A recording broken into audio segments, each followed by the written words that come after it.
चलिए गाइज, आज हम अपने गांव के एक छोटा सा स्कूल दिखाते हैं। तो आपको दिखाते हैं। यहाँ पे बैठा है लड़का सब, और यहाँ पे का कर रहा है हम नहीं जानते हैं। रउआ लोग देख सकता नहीं, यहाँ पे देखता नहीं, यहाँ बैठा रहे कोनो लड़का, तो हम ब्लॉग वीडियो शूट करत रहनी हो। तो ये हो हमनी के गांव के स्कूल जाना में हम पढ़ल बनी। और यहाँ देख सकते नहीं हमार दोस्तों बानी हो, तो यहाँ देख सकते नहीं हो।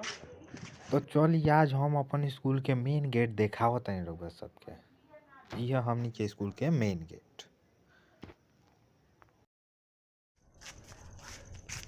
तो चलिए आज के ब्लॉग वीडियो के हम यहीं पे समाप्त करतनी और मिलतनी नए ब्लॉग वीडियो के साथ। तो चलिए आज के लिए tata bye bye, love you so मच।